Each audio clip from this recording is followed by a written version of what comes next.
South Africa's recent national dialogue was pitched as a moment of renewal, a chance to heal a wounded nation.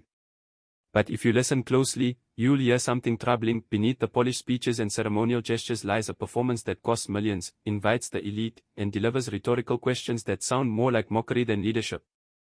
Let's break down why this dialogue isn't what it seems, and why Cyril Ramaphosa's words hit such a nerve. How much do you think it costs to talk about poverty? Not to solve it, just to talk about it. The national dialogue looked noble on paper. A convention hall filled with leaders, long speeches about unity, and a nation supposedly reflecting on its future. But think about the bill: venue hire, security, travel, hotels, catering, audiovisual tech. All paid for with taxpayer money.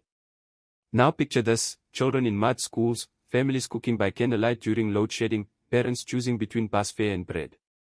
That contrast stings. The country's poorest are tightening belts while millions are poured into a conference that promises only more conversations. The tone here shifts from detached analysis to indignation. In a land of hunger, dialogue feels like an expensive performance, a luxury South Africa cannot afford. If you throw a party to fix poverty, who gets an invite? Spoiler, not the poor. Inside the dialogue hall sat the who's who of South African society: politicians, civil society leaders, business executives, church figures, union bosses, traditional authorities. On paper, it looked like the country gathered under one roof. But let's be real, these were not the faces of township unemployment or rural hunger. The delegates were fed, dressed in fine robes and tailored suits, guarded by police outside the venue. The missing voices were the most important ones: the shack dweller who sleeps hungry, the nurse on a night shift, the graduate unemployed for years. At first glance, the inclusivity might impress. But the more you think about it, the hollower it sounds. The arc turns here from admiration to skepticism. This wasn't a people's assembly, it was an elite club talking about the poor, without the poor in the room. What's more ridiculous than the president asking his citizens why they're poor? During his speech, Ramaphosa asked, "We also need to ask ourselves, why do so many people live in abject poverty?" Let that sink in. The President of the Republic, the man who sits at the top of government power, asks his people why they're poor. It's like a fireman standing in front of a burning building asking, "Why is there fire?" Or a doctor staring at a wound asking the patient, "Why does it hurt?" On the surface, it's almost laughable. But the humor quickly fades into frustration. Because South Africans know the answer: corruption, looting, collapsing state enterprises, broken promises, and years of policy failure. When the head of state pretends to be confused, it doesn't come across as reflective, it comes across as disingenuous, even insulting. Leaders should not act like philosophers while their people play survivalists. If you want to know why South Africans are poor, look no further than the ANC itself. After 1994, the ANC promised freedom not just from apartheid but from want.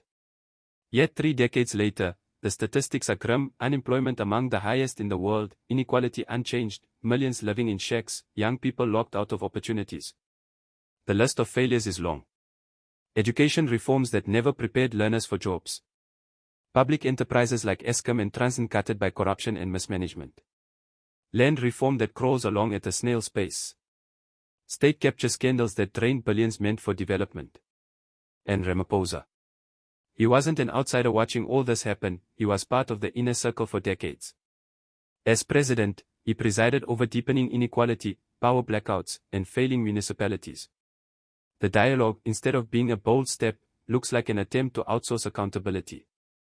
Here the emotional arc rises from disappointment to anger.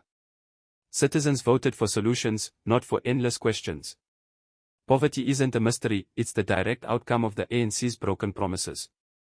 Do South Africans need another dialogue, or do they need action?